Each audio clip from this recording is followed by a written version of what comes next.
Hello কাছের মানুষজন, brand new web সিরিজে আপনাদের স্বাগতম। এই ঈদে হইচইয়ে রিলিজ হয়েছে ভিকি জায়েদের রুমি দ্য ব্লাইন্ড ডিটেক্টর। ভোজনের ব্যাপারটা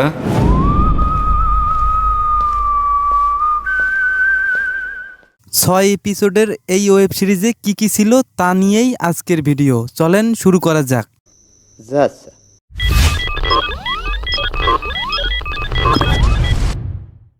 রুমি মূলত একটা ক্রাইম থ্রিলার ওয়েব সিরিজ। শুরুতেই যদি ক্যারেক্টার রিভিল করি তাহলে প্রথমেই আসবে রুমি, আর এই ক্যারেক্টারটি প্লে করেছেন চঞ্চল চৌধুরী। অ্যাজ এ রুমি চঞ্চল চৌধুরী ছিলেন অনাবদ্ধ। এইটা আমরা জানতাম। ঈশা ক্যারেক্টারে অভিনয় করেছেন এই আপু। পুরা সিরিজেই ভালো সময় জুড়েই স্ক্রিন প্লেতে ছিলেন ইনি। মনে রাখার মতো তেমন কোনো অভিনয় ইনি করেন নাই। এনার ক্যারেক্টারকে একটা নিষ্ক্রিয় ক্যারেক্টার বললেও ভুল হবে না। আমরা এখনো তেমন কোনো প্রোগ্রেস করতে পারিনি। জি আপু, আপনাকে আরো অনেক প্রোগ্রেস হতে হবে, আরো প্রোগ্রেস করতে হবে। Okay sir. আরিয়ান ক্যারেক্টারটিতে অভিনয় করেছেন আমাদের সজল বড়। অলওয়েজ অ্যাটিটিউড আর ওভার অ্যাক্টিং করতে গিয়ে আসল অভিনয় কি সেটাই হয়তো ভুলে গিয়েছিলেন তিনি। টের পাইলো কেমনে? অতিরিক্ত ওভার অ্যাক্টিং আর হুদাই উগ্র মেজাজ দেখাইলে সবাই টের পাবে। তরিকুল ক্যারেক্টারে অভিনয় করেছেন এই মালটা। তরিকুল ক্যারেক্টারটা ছিল একদম নর্মাল একটা চরিত্র। এই চরিত্রে এই মালটাকে ইউজ করা আর মশা মারতে কামান ব্যবহার করা, বিষয়টা অনেকটাই একই। সঠিক বলেছেন।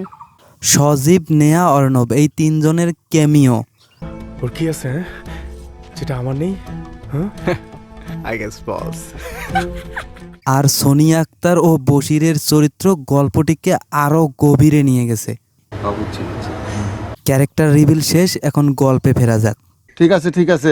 গল্পের শুরুতেই ডিটেক্টর রুমি অন্ধ হয়ে যায় আর অদ্ভুত অদ্ভুত কিছু স্বপ্ন দেখা শুরু করেন।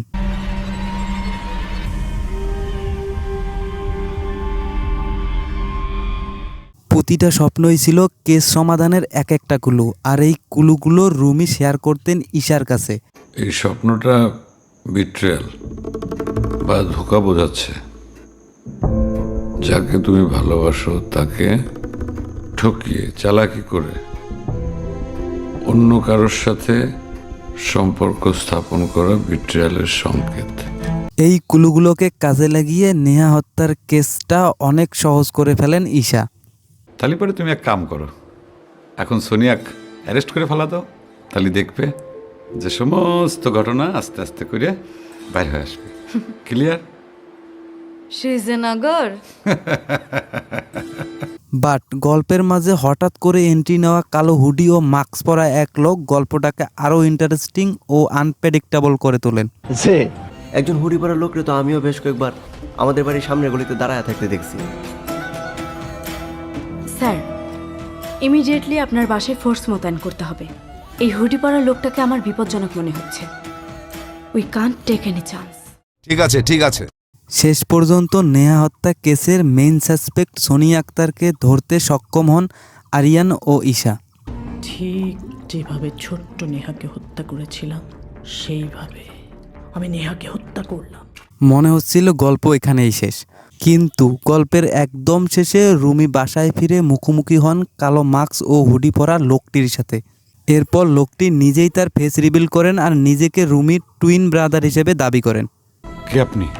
আমি বিদেশি অতিথি, তো যমজ ভাই। একই মায়ের পেটে আমাদের জন্ম, আমাদের বাপু সেম সেম। তোরা যেটাকে পুটকি বলিস, আমরা সেটাকে বলি পোঁদ। গল্প আরও ইন্টারেস্টিং হয়ে ওঠে। ঠিক তখনই সিরিজের দা ইন করে দেন ভিকি ব্রো।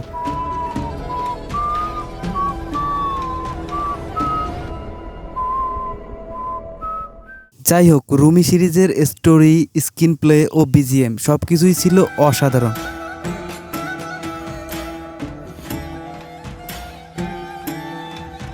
ছয় এপিসোডের এই সিরিজটির প্রথম 2টা এপিসোড একটু বোরিং হলেও পরের 4টা এপিসোড দৌড়াইছে একদম রকেট গতিতে।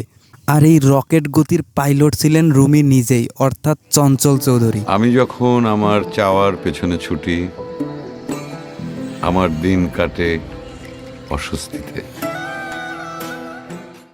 অত্যন্ত শক্তিমান অভিনেতা। অ্যানিওয়ে, যারা থ্রিলার সিনেমা ও সিরিজ লাভার তাদেরকে রুমি হতাশ করবে না, এটা নিশ্চিত।